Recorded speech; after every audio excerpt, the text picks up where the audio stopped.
बहुत ही खूबसूरत पेंटिंग्स हैं इंदु जी की, खास करके जो मिथिला पेंटिंग से प्रभावित जो पेंटिंग्स हैं उनमें रंगों का जो इस्तेमाल हुआ है, मधुबनी पेंटिंग्स जो है उसमें जो रंगों का इस्तेमाल हुआ बहुत ही खूबसूरत है। और इनके जो रंग शैली है वो मुझे बहुत अच्छी लगी।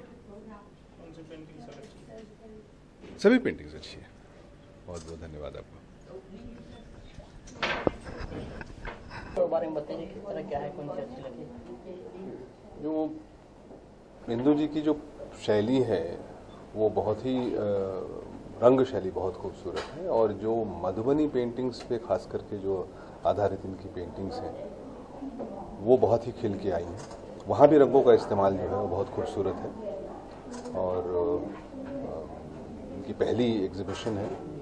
मेरी ढेरों शुभकामनाएं कि इनका रंग बढ़े चढ़े। और रंग की बात करते हो, किस तरह रंग पेंटिंग में किया जाता है और आपको मैं पेंटर नहीं हूं और पेंटिंग की समीक्षा भी मुझे नहीं पता है। मुझे आंखों को जो भाती है वही आपको बता रहा हूं। धन्यवाद आपका। सर थोड़ा आप प्रोड्यूसर, डायरेक्टर और राइटर भी हो, तो किस तरह का आप फिल्मों में जितना किस तरह काम करते हो कि डायरेक्ट कर, तो पेंटिंग के बारे में थोड़ा जानकारी, जिस तरह का मतलब इंदु जी की पेंटिंग है आप इनोग्रेशन किया, थोड़ा इसके लिए डिसीजन दे देंगे, क्या चलेगा, किस तरह का काम हो उनका अच्छा लगा, किस तरह आपका? मेरे ख्याल है यही बताया मैंने आपको अभी। यही बताया। इससे ज्यादा मैं बहुत विश्लेषण कर नहीं सकता हूं क्योंकि मुझे बहुत ज्यादा मालूम नहीं है पेंटिंग की बारीकियों के बारे में। लेकिन जो दिख रहा है, जो सामने महसूस कर रहा हूं, उसमें बहुत ही अच्छा लग रहा है। एक बहुत बारीकी है और रंग शैली बहुत खूबसूरत है। खास करके जैसे बताया मैंने आपको कि मधुबनी पेंटिंग्स पे जो आधारित हैं वो बहुत ही खूबसूरत है। धन्यवाद आपका। सर नहीं चला रही तो जी एक नया चला रहा है तो ओके नहीं समझ। हाँ नमस्कार, मैं प्रकाश झा हूँ। नए साल की आप सभी को बहुत सारी शुभकामनाएं।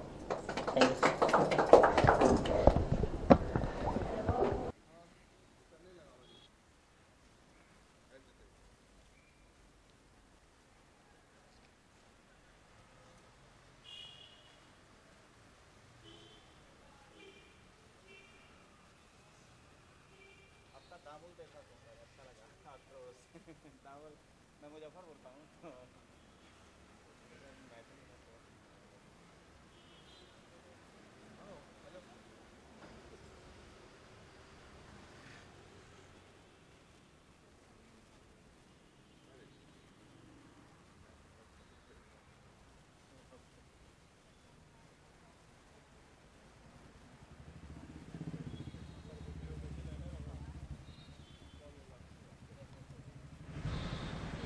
फोन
हेलो, तो एक काम करता है। हेलो, हाँ हाँ बोल। इधर ही हूँ, गैलरी में हूँ। तेरे को फोन करा तो फोन उठा नहीं रहा था उनका। अच्छा सुन, तू अभी गया, हेलो प्रकाश आके गया है।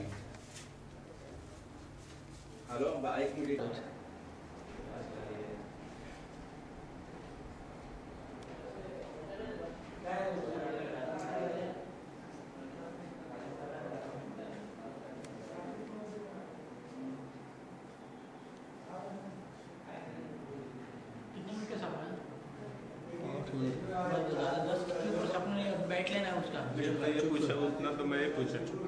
हाँ वो तो पूछ ही नहीं सकता। देखिए मधुबनी पेंटिंग या अपना कलर कैनवास में डिटेल में आप जितने बताएं और कि वर्क के बारे में या आपकी इस बारे में।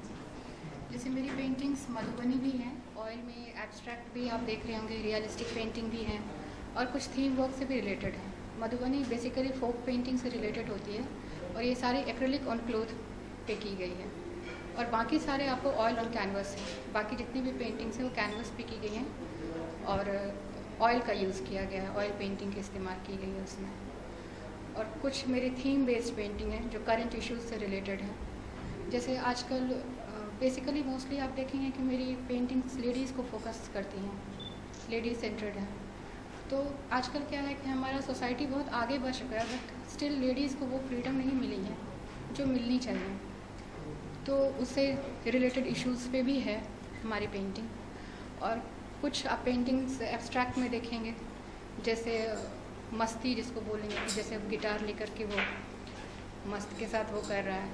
उसके बाद फिर कुछ एक्सप्रेशंस ऑफ लव देखेंगे, कुछ म्यूज़िकल इंस्ट्रूमेंट हैं। जैसे इधर बुद्ध की पेंटिंग है तो वो सिंबल ऑफ पीस है। और कुछ मेरी नाइफ पेंटिंग्स हैं यहाँ पे जिसमें ब्रशेस का यूज़ नहीं है, इसमें सिर्फ टाइप का इस्तेमाल किया गया है। उसमें एक पेंटिंग है जैसे लाइफ इज़ कलरफुल, ज़िंदगी बहुत हसीन खूबसूरत है तो उसको एक डिस्प्ले करता है। तो फिर कुछ पेंटिंग जैसे मेरी सेव टाइगर है। आजकल टाइगर्स का बहुत मतलब एक्सटिंक्शन हो रहा है, एक्सटिंक्ट हो रहे हैं टाइगर।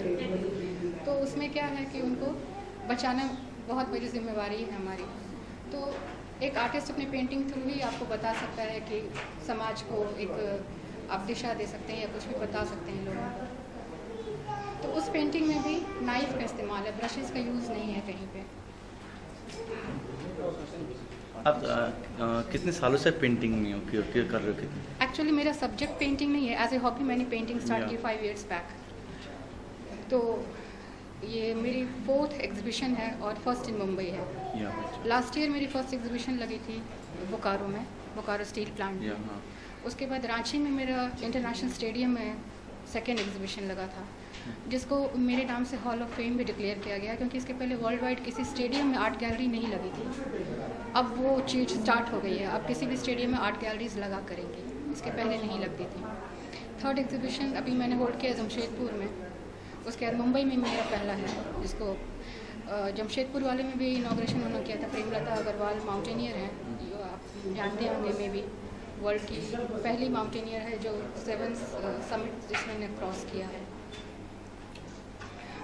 तो ये मेरा मुंबई में आई होप कि आप लोग कोऑपरेट करेंगे। अच्छा, एक्चुअली आप फैमिली में किस तरह अपने घर अपने फैमिली में जितने बैकग्राउंड हो कितने आप कितने सपोर्ट करते हैं कि पेंटिंग के काम करने में आपके हस्बैंड है या आपके कोई बच्चे अगर आपकी हैं? फैमिली आपको सपोर्ट नहीं करेगी तो आप नहीं कर पाइएगा। नेचुरली सभी के सपोर्ट से ही आप आगे बढ़ सकते हो, चाहे वो बच्चे हों, फैमिली हो, इन-लॉज हों, पेरेंट्स हों, हर किसी के सपोर्ट से ही आप आगे बढ़ते हो क्योंकि वो आपको जब तक थोड़ा सा फ्रीडम नहीं देंगे तब तक आप नहीं कर सकते हैं। तो अकॉर्डिंगली सब मैनेज करते हैं और मुझे इतना टाइम देते हैं कि ये सब कर पाते हैं। अच्छा, अभी करंट थॉट चल रहा है जितने भी अभी सब्जेक्ट आते बॉम्बे में, जितने आप न्यूज़पेपर में डेली पढ़ते अब क्या थॉट लेके आप पेंटिंग बनाती जिस तरह का आपने बताया पहले भी, तो किस तरह माइंड में आप... मेरी पेंटिंग्स मोस्टली लेडीज़ को फोकस्ड होती हैं। अदरवाइज तो कुछ पेंटिंग्स तो करंट इश्यूज से भी रिलेटेड हैं। जैसे अभी ग्लोबल वार्मिंग बहुत बड़ा इशू है तो एक पेंटिंग आप जस्ट सामने देखिएगा वहाँ पे वो ग्लोबल वार्मिंग से रिलेटेड है कि जैसे आजकल लोग उतना ध्यान नहीं देते, बहुत सारी चीज़ें ऐसी हरकतें हमारे से हो जाती हैं जिससे धरती खतरे में है। तो वो भी एक बहुत बड़ा इशू है हमारे लिए। उसके बाद फिर जैसे लेडीज़ को मैंने कहा फोकस किया वो है। अभी अब जस्ट एक पेंटिंग मेरे पास सामान नहीं था, वो पेशावर ब्लास्ट पे बना सकते थे, अभी तो वो भी एक बहुत बड़ा हुआ है पेशावर वाला क्राइम। तो अब मेरे पास अभी कुछ था नहीं यहाँ पे, नहीं तो एक लास्ट पेंटिंग वो बन जाती। तो एक आर्टिस्ट का क्या है कि आप जितने भी करंट इश्यूज़ हैं उसको भी थोड़ा सा फोकस करना होता है कि आप समाज को एक मैसेज दे सकें। समाज को मैसेज भी देना बहुत इम्पॉर्टेंट होता है एक आर्टिस्ट के लिए, चाहे वो लिखने वाला प्रोफेशन हो या मतलब यही दो प्रोफेशन है मेरे हिसाब से जो समाज को एक बहुत बड़ा मैसेज दे सकते हैं। अच्छा, प्रकाश जी आपके रिलेटिव्स है जैसे कि आज ओपनिंग के लिए आए हुए? जी, मेरे फैमिली फ्रेंड भी हैं, मेरे रिलेटिव भी हैं। ओके, जी ठीक है। अच्छा, बॉम्बे पहली बार आपका शो हो रहा है, कैसा लग रहा है? अच्छा लग रहा है, अभी तो आज स्टार्ट हुआ है तो देखते हैं वहाँ की रिस्पांस, तो धीरे धीरे पता चलेगा। तो फिलहाल तो अच्छा ही लग रहा है। ठीक है, ओके, बेस्ट। Thank you. हम देखा है किस तरह अपने उन्होंने मेरे को बहुत अच्छा चांस दिया कि जो मधुबनी पेंटिंग हम लोग बॉम्बे में ला सकते हैं। तो इसके आगे तो ये एग्जीबिशन होता ही रहेगा। जो बॉम्बे में मधुबनी पेंटिंग के लिए जो कम लोग हैं जो देख रहे हैं, ये बाकी ये सब रियलिस्टिक वर्क, एब्स्ट्रैक्ट वर्क वो लोग सब देखते हैं, ऐसा नहीं। लेकिन ये वर्क के लिए भी मैडम तो स्पेशल है ही, और वो अभी बॉम्बे में तो आई है तो छाई जाएगी। और मैं उनके लिए मैं जितनी भी कोशिश करनी है मैं ज़रूर करूँगी। एक पब्लिक ओपिनियन कि आप खुद आके पेंटिंग देख लो, आपकी पब्लिक? हाँ, सब लोगों को यही एक रिक्वेस्ट है कि सब लोग ये एग्जीबिशन आके ज़रूर देखना, ये एग्जीबिशन का लाभ आप लेना। और इंदु मिश्रा इनको बॉम्बे में फर्स्ट टाइम आई है तो सब उनको कोऑपरेट करना और वो यहाँ पे ही ज़्यादा एग्जीबिशन करे, ऐसी मेरी बहुत इच्छा है। ओके।